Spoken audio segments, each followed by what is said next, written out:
नमस्कार, मैं doctor BL धंधे। मित्रों, पिछले वीडियो में हमने भक्ति काल की बात की थी। भक्ति काल में निर्गुण भक्ति काव्य धारा, सगुण भक्ति काव्य धारा और उसके बाद में संत काव्य, सूफी काव्य और श्री राम काव्य, श्री कृष्ण काव्य पर अलग अलग प्रकाश डाला था। आज हम रीति काल की सामान्य पृष्ठभूमि को स्पष्ट करेंगे। रीति काल का समय और रीति शब्द का अर्थ, नामकरण, रीति काल के प्रवर्तक कौन हैं, रीति काल की क्या परिस्थितियां रही है और कौन कौन सी प्रवृत्तियां हैं। तो आपसे निवेदन है आप इस वीडियो को शुरू से अंत तक ध्यान से सुने। हम बीच में ये भी चर्चा करेंगे कि वर्तमान संदर्भ में जो प्रतियोगिता परीक्षाएं हो रही है उनमें किस तरह के प्रश्न पूछे जाते हैं, ये भी डिस्कस करेंगे। पहले किस तरह के प्रश्न पूछे जाते थे और वर्तमान में कैसे बदलाव आ रहा है, पृष्ठभूमि की बात करेंगे। तो सबसे पहले हम बात करते हैं रीतिकाल के समय की। आचार्य रामचंद्र शुक्ल ने रीतिकाल का समय 1700 विक्रमी संवत से 1900 विक्रमी संवत के बीच में माना है। और हम ईस्वी सन की बात करें तो 1850 से मान सकते हैं। आचार्य शुक्ल के अनुसार 1843 रहेगा, लेकिन सामान्य रूप से 1850 ईस्वी में भारतेंदु हरिश्चंद्र का जन्म हुआ, तब से हम जो है आधुनिक काल की शुरुआत जो है मानते हैं। तो रीति काल में जो रीति शब्द है, रीति शब्द का अर्थ विशिष्ट पद रचना से लिया गया है या काव्य शैली से हम जो है उसका अर्थ ले सकते हैं। रीति शब्द जो है कितिज प्रत्यय में, शब्द में रिंग धातु में कितिज प्रत्यय के योग से जो है बना। ये भी कई बार शाब्दिक रूप में या व्याकरणिक दृष्टि से पूछा जाता है। रिंग धातु में कितिज प्रत्यय के योग से रीति शब्द बना है। रीति काल में अगर हम रीति काल के नामकरण की बात करें तो अलग अलग मत मिलते हैं। मिश्र बंधु विनोद जो लिखते हैं उसमें रीति काल को उन्होंने अलंकृत काल की संज्ञा दी है। रीति काल को वे अलंकृत काल कहते हैं, क्योंकि वो कहते हैं कि इस काल में जो कविता लिखी गई है उसके केंद्र में अलंकार है, यानी अलंकारों की प्रधानता के आधार पर उन्होंने रीति काल को अलंकृत काल कहा है। फिर हम बात करते हैं आचार्य शुक्ल की। इससे पहले जॉर्ज ग्रेविसन का इतिहास लिखा जा चुका था। उन्होंने व्यवस्थित काल विभाजन नहीं किया है, नामकरण नहीं किया, लेकिन इस काल की कविता को वो रीति काल की संज्ञा देते हैं। और डॉक्टर हरदयाल द्वारा संपादित इतिहास है, उसमें भी इसी रीति काल कहा गया है। सबसे महत्वपूर्ण जो है वो आचार्य रामचंद्र शुक्ल का नाम है। आचार्य रामचंद्र शुक्ल ने इस काल को रीति काल ही कहा है, क्योंकि वो कहते हैं इस काल में जो है लक्षण ग्रंथ लिखे गए और लक्षण ग्रंथों के आधार पर जो कविता लिखी गई, तो उन्होंने रीति काल नाम दिया है। अब बात करते हैं विश्वनाथ प्रसाद मिश्र की, जिन्होंने हिंदी साहित्य का अतीत लिखा है। हिंदी साहित्य का अतीत में आचार्य विश्वनाथ प्रसाद मिश्र रीति काल को श्रृंगार काल की संज्ञा देते हैं। वे कहते हैं कि भूषण जैसे कवियों को अपवाद के रूप में अगर लें तो तमाम कवि जो है, चाहे वो रीतिबद्ध हो, रीति सिद्ध हो, रीति मुक्त हो, वे तमाम कवि जो है श्रृंगार रस की कविता लिखते हैं। तो इस तरह से विश्वनाथ प्रसाद मिश्र ने इसे श्रृंगार काल की संज्ञा दी है। अब बात करते हैं रमाशंकर शुक्ल रसाल। रमाशंकर शुक्ल रसाल इसे कला काल कहते हैं, यानी इस काल की कविता में अनुभूति पक्ष गौण और अभिव्यक्ति पक्ष जो है प्रधान है। उस आधार पर उन्होंने इसे कला काल की संज्ञा दी है। त्रिलोचन ने इसे अंधकार काल कहा है, क्योंकि भोग विलासिता का जीवन राजा से लेकर सामंत तक जी रहे थे और उनके आश्रय में रहने वाले कवि जो है कामुकता की कविता लिख रहे थे, इसलिए त्रिलोचन इसे अंधकार काल की संज्ञा देते हैं। ये तो नामकरण के संबंध में बात हुई। इस संबंधी प्रश्न जो है अक्सर पूछा जाता है कि रीति काल को अलंकृत काल किसने कहा, रीति काल को श्रृंगार काल किसने कहा। इस तरह के प्रश्न जो है पूछे जाते हैं, तो ध्यान से देखना आप। इस तरह से आलोचक का नाम और उसके बाद में टिप्पणी पूछी जाती है, तो आलोचक की टिप्पणी आप इस तरह से करें। फिर हम बात करते हैं रीति काल के प्रवर्तक की। अगर बात करें तो 2-3 आचार्यों को हम स्मरण करेंगे।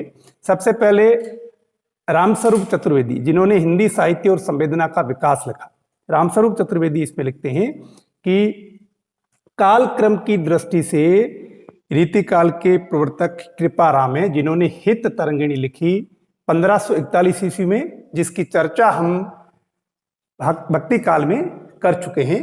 तो राम स्वरूप चतुर्वेदी हिंदी साहित्य और संवेदना का विकास में कहते हैं कि काल क्रम की दृष्टि से रीतिकाल के प्रवर्तक कृपाराम है, जिन्होंने हित तरंगिणी लिखी 1541 ईस्वी में।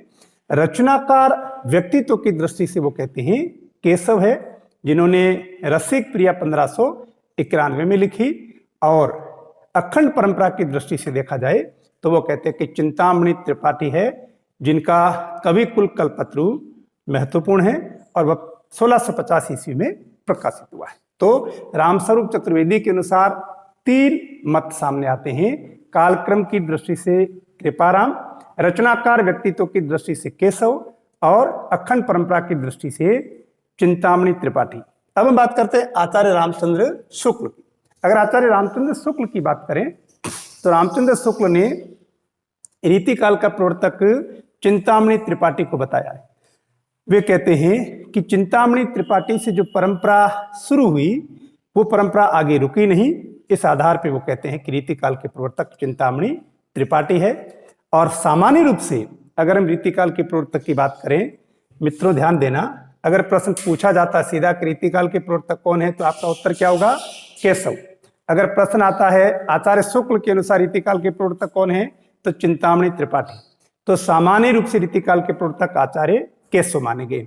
लेकिन हिंदी साहित्य इतिहास ग्रंथों की अगर बात करें, आचार्य रामचंद्र शुक्ल का इतिहास, डॉक्टर नगेंद्र डॉक्टर हरदयाल द्वारा संपादित इतिहास और डॉक्टर बच्चन सिंह का हिंदी साहित्य का दूसरा इतिहास, इन इतिहासों में केशव का अध्ययन हम भक्ति काल में करते हैं और केशव का अध्ययन भक्ति काल में करते हैं। लेकिन विश्वनाथ प्रसाद मिश्र ने हिंदी साहित्य का अतीत में केशव को रीतिकाल में रखा, रीतिकाल का प्रवर्तक बताया है। और इसी तरह से शिव कुमार शर्मा ने भी हिंदी साहित्य युगों प्रवृत्तियों में केशव को रीतिकाल में रखा है। तो सामान्य रूप से रीतिकाल के प्रवर्तक कौन हुए? आचार्य केशव। और आचार्य शुक्ल के अनुसार कौन हुए? चिंतामणि त्रिपाठी। तो ये रीतिकाल के प्रवर्तक के संबंध में रामस्वरूप चतुर्वेदी जी को हमने लिया, आचार्य रामचंद्र शुक्ल को लिया और सामान्य दृष्टिकोण भी लिया। अब हम बात करते हैं रीतिकाल की परिस्थितियों की। अगर रीतिकाल की परिस्थितियों की बात करें तो राजनीतिक दृष्टि से क्या था, सामाजिक स्थितियां कैसी थी, धार्मिक, सांस्कृतिक और साहित्यिक स्थितियां कैसी थी। सबसे पहले राजनीतिक परिस्थितियों की बात करें तो मुगलों का उत्तरार्ध था।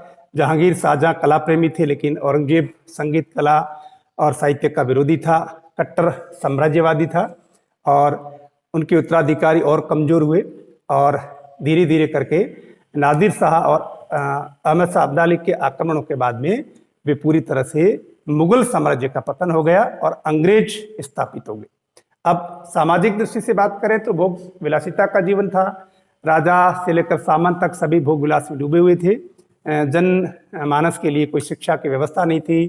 किसान मजदूर का शोषण होता था, महिलाओं के लिए शिक्षा की कोई व्यवस्था नहीं थी, शोषण होता था, इस तरह की स्थितियां थी। धार्मिक दृष्टि से पूरी तरह से जो है एक भौतिकता का समय रह गया था, नैतिकता मर्यादाएं जो है लुप्त हो गई थी। सांस्कृतिक दृष्टि से देखें तो संस्कृति का पतन हो चुका था और साहित्यिक दृष्टि से देखें तो राजकीय भाषा उस समय फारसी थी, धीरे धीरे अंग्रेजी भी होने लगी, लेकिन जो साहित्यिक अभिव्यक्ति है वो ब्रज भाषा में हो रही थी। तो इस तरह से ये अकादमिक स्तर की परीक्षा में इस तरह के सवाल पूछे जाते हैं, लेकिन प्रतियोगिता परीक्षा में ये सवाल बहुत कम पूछे जाते हैं। अब हम बात करते हैं रीतिकाल की प्रवृत्तियों की। रीतिकाल की प्रवृत्तियों की बात करें, ये प्रश्न जो है महत्वपूर्ण है। रीतिकाल की प्रवृत्तियों को लेकर अक्सर प्रश्न पूछे जाते हैं, तो आप ध्यान देना। रीतिकाल की प्रवृत्ति में जो महत्वपूर्ण है वो है, पहला है रीति निरूपण। यहाँ रीति निरूपण से तात्पर्य है लक्षण ग्रंथ लिखने की परंपरा। ध्यान दें, यहाँ जो आचार्य रीतिकाल में हैं उन्होंने जो लक्षण ग्रंथ लिखे उनमें मौलिकता नहीं है, क्योंकि इन्होंने किसे आधार बनाया।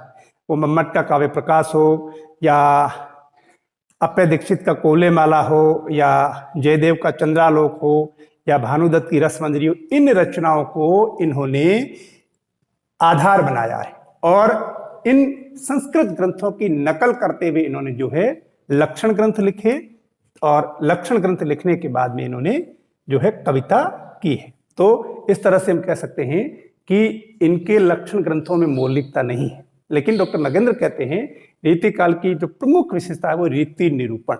तो ये पहले जो है लक्षण ग्रंथ लिखते हैं, यानी दोहा छंद में काव्य के लक्षण बताते हैं और कवित सवया में फिर उदाहरण से उसको स्पष्ट करते हैं। तो आचार्य बनने की होड़ थी और लक्षण ग्रंथ लिखे जा रहे थे, वो सारा हम जो है इसमें लेते हैं रीति निरूपण, रीति काल की प्रमुख विशेषता। दूसरा है श्रृंगारिकता। इसी आधार पे आचार्य विश्वनाथ प्रसाद मिश्र जो है रीति काल को श्रृंगार काल कहते हैं, क्योंकि श्रृंगार रस की कविता प्रमुखता से लिखी जा रही थी। और भूषण जैसे कवि अपवाद है, अन्यथा जो है तमाम कवि श्रृंगार रस में कविता लिख रहे थे। तो ये श्रृंगारिकता। तीसरा है अलंकारिकता। इसमें हमने नाम लिया था आपके मिश्र बंधुओं का। मिश्र बंधु रीति काल को अलंकृत काल कहते हैं, क्योंकि अलंकारों की इस काल में प्रधानता थी। तो इस आधार पे जो है अलंकारिकता। फिर है नारी का विलासिता में चित्रण।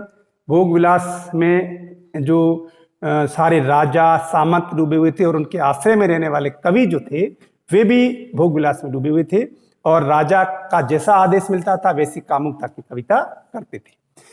भिखारी दास तो यहाँ तक कहते हैं, आगे की सुकवि रिजी है तो कविताई, न तो राधिका कन्हई सुमिरन को बहानो है। तो इस तरह से इन्होंने जो है नारी का विलासिता में चित्रण किया है, आश्रयदाताओं का इन्होंने यशोगान किया है। और इनका दृष्टिकोण कैसा था? यथार्थवादी। इससे पहले हमने भक्ति काल में पढ़ा तो किस तरह से आदर्श स्थापित किया गया श्री राम का, लेकिन रीति काल की कविता में कोई आदर्श नहीं है। जैसा भोग पूर्ण जीवन जिया जा रहा था वैसी कविता लिखी जा रही थी। तो जीवन का यथार्थवादी दृष्टिकोण जो है इस काल में सामने आता है। फिर अभिव्यक्ति प्रदान। अब इस आधार पे हम कह सकते हैं कि रमाशंकर शुक्ल रसाल ने इसे कलाकाल कहा है, क्योंकि यह अनुभूति पक्ष गौण है और अभिव्यक्ति पक्ष प्रधान है। इस आधार पे इसे कलाकाल कहा गया है। और अगर देखा जाए अभिव्यक्ति पक्ष को, तो हिंदी साहित्य इतिहास में रीति काल को स्वर्ण काल तक कह सकते हैं। फिर बाद में है काव्य रूप। काव्य रूप मुक्तक की प्रधानता रही है। प्रबंध में नाम मात्र की रचना लिखी गई। लक्षण ग्रंथ जो लिखे गए, तमाम लक्षण ग्रंथ मुक्तक में लिखे गए, और लक्षण ग्रंथों के इतर जो रचनाएं थी वे भी मुख्य रूप से मुक्तक रूप में लिखी गई। गिनी चुनी रचनाएं प्रबंध में मिलती है। अब हम बात करते हैं भाषा शैली की। तो यहाँ ब्रज भाषा में कविता लिखी गई। और शैली की बात करें तो आपके जो है पहले ही बताया कि दोहा में लक्षण और कवित सवया में जो है कवित सवया में उदाहरण देकर के उसको स्पष्ट किया गया है। तो इस तरह से रीति काल की प्रवृत्तियों को लेकर के प्रश्न पूछा जाए तो आप ध्यान से जो है इसको देखें और इस तरह से आप इस प्रश्न को अच्छी तरह से करें। फिर हम बात करते हैं रीति काल के जो कवि है, रीति काल का साहित्य है, उसका वर्गीकरण कैसे किया जाए, उसको कैसे पढ़ा जाए।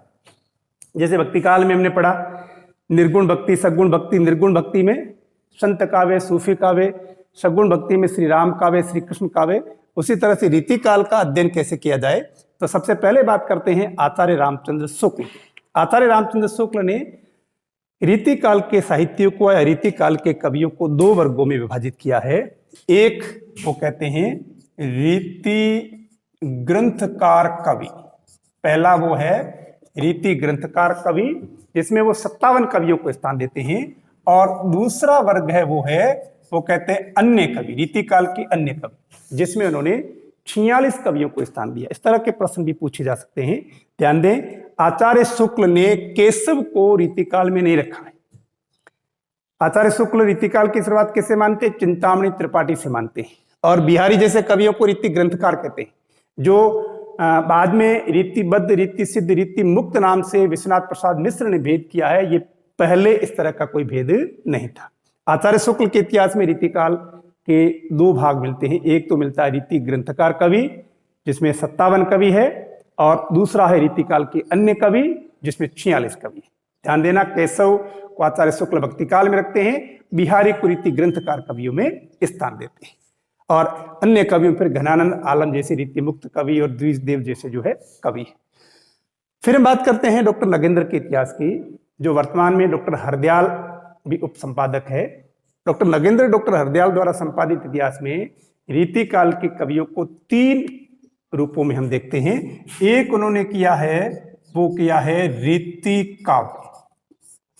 रीति काव्य के फिर वो 2 भेद करते हैं। ध्यान देना, रीति काव्य के 2 भेद करते हैं। एक वो कहते हैं सर्वांग निरूपक और दूसरा वो कहते हैं विशिष्टांग निरूपक। ध्यान देना, सर्वांग निरूपक में डॉक्टर नगेंद्र रीतिकाल के जो कवि जिन्होंने लक्षण ग्रंथ लिखे उन्हें रीतिकार या आचार्य कवि कहते हैं, और रीतिकाल के प्रमुख कवियों को या रीतिकाल की कविता को या काव्य को या साहित्य को 3 भागों में रखते हैं। पहला रीति काव्य जिसमें 2 भेद करते हैं, सर्वांग निरूपक, विशिष्टांग निरूपक। सर्वांग निरूपक में उन कवियों को लिया जिन्होंने काव्य के सभी लक्षणों पर लिखा है, जैसे देव की बात करें काव्य रसायन है, या चिंतामणि त्रिपाठी की बात करें कवि कुलकल्पत्रु है, या भिखारी दास की बात करें, तो इनकी रचनाएं जो काव्य के सभी अंगों का विवेचन करती है वो सर्वांग निरूपक में है। और विशिष्टांग निरूपक में फिर वो 3 और भेद करते हैं। एक वो करते हैं रस निरूपक, अलंकार निरूपक, छंद निरूपक। रस निरूपक के अंदर जाए तो फिर 3 भेद मिलते हैं, आपके नवरस यानी सभी रसों का विवेचन करने वाले, फिर श्रृंगार रस निरूपक, और फिर नायिका भेद निरूपक। इस तरह से अंदर वर्गीकरण भी मिलता है। और फिर बाद में छंद निरूपक, अलंकार निरूपक में, अलंकार निरूपक में आपके जसवंत सिंह, भूषण जैसे कवियों को वो रखते हैं। इस तरह से जो है आपका डॉक्टर नगेंद्र ने पहला किया है रीति काव्य। दूसरा जो है वो है रीतिबद्ध काव्य। ध्यान देना, रीतिबद्ध काव्य में डॉक्टर नगेंद्र ने बिहारी सहित कुल 10 कवियों को रखा है। ध्यान देना, यहां गौर से सुनना, डॉक्टर नगेंद्र जिन्हें रीतिबद्ध कवि कहते हैं, आचार्य विश्वनाथ प्रसाद मिश्र उन्हें रीति सिद्ध कहते हैं। डॉक्टर नगेंद्र ने रीतिबद्ध काव्य में कहा है कि इन कवियों ने लक्षण ग्रंथ नहीं लिखे हैं, लेकिन लक्षण ग्रंथों को आधार बनाते हुए कविता लिखी है। तो रीतिबद्ध काव्य में वो बिहारी को मुख्य रूप से रखते हैं।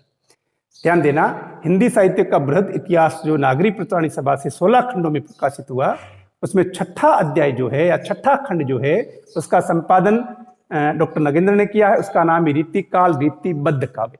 रीतिबद्ध में वो बिहारी को रखते हैं। और तीसरा जो है उन्होंने जो है भेद किया है वो है रीति मुक्त काव्य। रीति मुक्त काव्य में फिर उन्होंने घनानंद आलम बोधा ठाकुर जैसे कवियों को स्थान दिया है। तो ध्यान दें, डॉक्टर नगेंद्र रीति काव्य, रीतिबद्ध काव्य, रीति मुक्त काव्य में विभाजित करते हैं रीतिकाल के कवियों को। फिर आचार्य विश्वनाथ प्रसाद मिश्र जिन्होंने 3 वर्गों में विभाजित किया है। पहला है रीतिबद्ध, दूसरा है रीति सिद्ध, और तीसरा है रीति मुक्त। ये तो 3 भेद मिलते हैं। ये डॉक्टर विश्वनाथ प्रसाद, आचार्य विश्वनाथ प्रसाद मिश्र के हिंदी साहित्य का अतीत में मिलते हैं। रीतिबद्ध में उन्होंने उन कवियों को लिया है जिन्होंने लक्षण ग्रंथ पहले लिखे, आचार्य केशव, चिंतामणि त्रिपाठी। और ये भी ध्यान दें, इससे पहले आचार्य शुक्ल, डॉक्टर नगेंद्र, डॉक्टर बच्चन सिंह केशव को भक्ति काल में रखते हैं, लेकिन आचार्य विश्वनाथ प्रसाद मिश्र केशव को रीति काल में रखते हैं, रीति काल का प्रवर्तक बताते हैं। तो विश्वनाथ प्रसाद मिश्र ने रीति काल के कवियों को 3 वर्गों में विभाजित किया, रीतिबद्ध, रीति सिद्ध, रीति मुक्त। रीतिबद्ध में उन्होंने उन कवियों को रखा जो लक्षण ग्रंथ पहले लिखते हैं और उस आधार पर फिर कविता करते हैं। और रीति सिद्ध में वो कहते हैं इस वर्ग में वे कवि है जिन्होंने स्वयं लक्षण ग्रंथ तो नहीं लिखे हैं, लेकिन कविता करते समय लक्षण ग्रंथों को उन्होंने आधार बनाया है। लक्षण ग्रंथों को, काव्य के नियमों को ध्यान में रखते हुए कविता लिखी है। और इस वर्ग में वो एकमात्र बिहारी को लेते हैं। डॉक्टर नगेंद्र रीतिबद्ध में गिनते हैं इन्हें। आचार्य विश्वनाथ प्रसाद मिश्र जो है बिहारी को रीति सिद्ध कहते हैं। और सामान्य प्रश्न पूछा जाता है प्रतियोगिता परीक्षा में, तो आपका उत्तर क्या होगा? रीति सिद्ध कवि कौन है? आपका उत्तर होगा बिहारी। फिर रीति मुक्त में वही घनानंद आलम बोधा और ठाकुर। अब बात करते हैं डॉक्टर बच्चन सिंह की। तो बच्चन सिंह इसको उलटते हैं। बच्चन सिंह भी मोटे रूप में 2 भेद करते हैं। पहला करते हैं बद्ध रीति, फिर करते हैं मुक्त रीति। रीति सिद्ध यहां भी नहीं है। बच्चन सिंह हिंदी साहित्य का दूसरा जो है इतिहास लिखते हैं, और तीसरा जो किया है वो रीतितर। ये सामान्य 2 मुख्य। बद्ध रीति के अंदर फिर वो 2 भेद करते हैं, रीति चेतस, काव्य चेतस। रीति चेतस में उन कवियों का रखा है जिनका उद्देश्य लक्षण ग्रंथ लिखना था, कविता करना नहीं था। कविता की उन्होंने, ये अलग बात है, लेकिन उनका उद्देश्य क्या था? लक्षण ग्रंथ लिखना। और दूसरा जो है काव्य चेतस, इस वर्ग में उन्होंने उन कवियों को रखा है जिनका उद्देश्य क्या था, कविता करना। लक्षण ग्रंथ इन्होंने भी लिखे लेकिन इनका उद्देश्य क्या है, कविता करना। तो बद्ध रीति में पहली बात तो ये कि रीति बद्ध को उल्टा करके बद्ध रीति कहते हैं।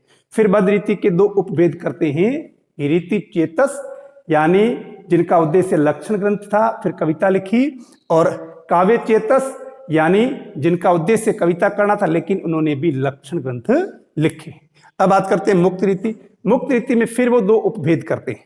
मुक्त रीति में दो उपभेद करते हैं, उसमें पहला करते अभिजात वर्ग और दूसरा करते स्वच्छंद। अभिजात वर्ग में उन्होंने क्या रखा है, किसे रखा, बिहारी को। तो बिहारी को भी किस वर्ग में रखते हैं, मुक्त रीति में। और अभिजात वर्ग का कवि कहते हैं क्योंकि वो कहते हैं बिहारी को ग्राम्य संस्कृति से घृणा थी, और मुक्त रीति में वही घनानंद आलम बोधा और ठाकुर।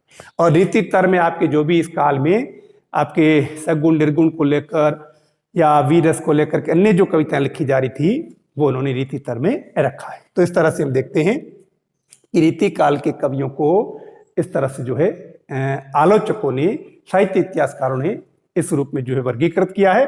अब अगले वीडियो में हम जो है रीति काल के प्रमुख कवि या रचनाकार और उनकी प्रमुख रचनाएं, उनका कैसे अध्ययन करना है, उनका हम जो है उस पर जो है हम बात करेंगे। लेकिन उससे पहले थोड़ा सा आपको बताना चाहेंगे प्रश्नों की पृष्ठभूमि कैसे बदल रही है। देखिए मेरे पास प्रश्न पत्र है, 2010 में प्रश्न किस तरह के पूछे जाते हैं। देखिए हम रीति काल को लेकर ही बात करते हैं। 2010 में प्रश्न पूछा गया है, रीति काल को श्रृंगार काल की संज्ञा किसने दी। तो उत्तर क्या होगा आपका, सीधा सा उत्तर होगा विश्वनाथ प्रसाद मिश्र। यानी इस तरह के तथ्यात्मक प्रश्न पूछे जाते थे। लेकिन राजस्थान लोक सेवा आयोग द्वारा जो कॉलेज व्याख्याता जिसका वर्तमान पदनाम सहायक आचार्य हो गया है, 2010 का मैंने आपको प्रश्न बताया, रीति काल को श्रृंगार काल किसने कहा, तथ्यात्मक है आचार्य विश्वनाथ प्रसाद मिश्र ने। और वही जब राजस्थान लोक सेवा आयोग 2014 में विज्ञप्ति जारी करता है कॉलेज व्याख्याता की, तो प्रश्नों की पृष्ठभूमि देखिए बदल जाती है। देखिए प्रश्न एक पूछा गया है, भूषण बिनुन विराजई कविता वनिता मित उक्ति में कवि केशव ने अपनी कैसी अभिरुचि प्रकट की। तो इसके विकल्प में अलंकार प्रियता, रसिकता, प्रभुता प्रियता, भक्ति की आकुलता। सीधा सा उत्तर क्या है, अलंकार प्रियता। तो कहने का अर्थ है कि यहाँ पंक्ति पूछी है, फिर पूछा है इस पंक्ति से कवि का कौन सा भाव व्यक्त होता है। तो प्रश्न पूछने के स्वभाव में बदलाव आ रहा है, टिप्पणी पूछी जा रही है, आलोचकों की अवधारणाएं क्या है वो पूछी जा रही है। तो आपको गहराई से, गहनता से पढ़ने की आवश्यकता है, ध्यान मनोयोग से पढ़ने की आवश्यकता है। प्रश्न किसी भी प्रकार का पूछा जा सकता है। आगामी जो कॉलेज व्याख्याता सहायक आचार्य की भर्ती होगी तो उसमें और बदलाव आएगा। ध्यान दें, आरपीसी के अंदर जो कॉलेज व्याख्याता की जिसका वर्तमान पदनाम सहायक आचार्य हो गया, या स्कूल व्याख्याता की जो परीक्षाएं हुई अभी तक का ये रेखा है, उसमें इतिहास आपका महत्वपूर्ण होना चाहिए। और साहित्य इतिहास में जो मुख्य रचना है वो है आचार्य रामचंद्र शुक्ल का इतिहास। और उसके बाद में दूसरे नंबर पे आप दूसरे क्रम में पढ़ें तो डॉक्टर नगेंद्र, डॉक्टर हरदयाल द्वारा संपादित हिंदी साहित्य का इतिहास पढ़ें। और फिर तीसरी रचना अगर आप पढ़ें तो वो पढ़ें हिंदी साहित्य का दूसरा इतिहास। इनके अलावा रामस्वरूप चतुर्वेदी है, डॉक्टर राम कुमार वर्मा है, आचार्य हजारी प्रसाद द्विवेदी है, इनकी रचनाएं या इनके इतिहास जो है ग्रंथ आप पढ़ सकते हैं। लेकिन ध्यान देना ये तीन रचनाएं महत्वपूर्ण है, और इन तीनों के अलावा इन सभी को, डॉक्टर धीरेन्द्र वर्मा, इन सभी को समेकित करते हुए हमने हिंदी साहित्य का सार गर्भित इतिहास लिखा है। उसका भी आप अध्ययन करें, क्योंकि उसमें आपके जो हमने साहित्य इतिहास लिखा है वो इन सभी बड़े आलोचकों का सार लिया है। उसमें आपकी टिप्पणियां भी मिलेगी, आलोचकों की क्या क्या जो है रचनाकारों को लेकर के अवधारणाएं हैं वो भी मिलेगी, प्रमुख रचनाएं और उन रचनाओं की विशेषताएं क्या है, प्रवृत्तियां क्या है, तो इसको लेकर के जो है सार रूप में दिया गया है। अक्सर परीक्षा में जो प्रश्न पूछे जाते हैं उसी पृष्ठभूमि को आधार बनाते हुए हिंदी साहित्य का सार गर्भित इतिहास लिखा गया, उसे आप जरूर पढ़ें। तो अगले वीडियो में हम रीति काल की प्रमुख जो रचनाएं हैं या रचनाकार उनकी रचनाएं, इस पर जो है हम बात करेंगे।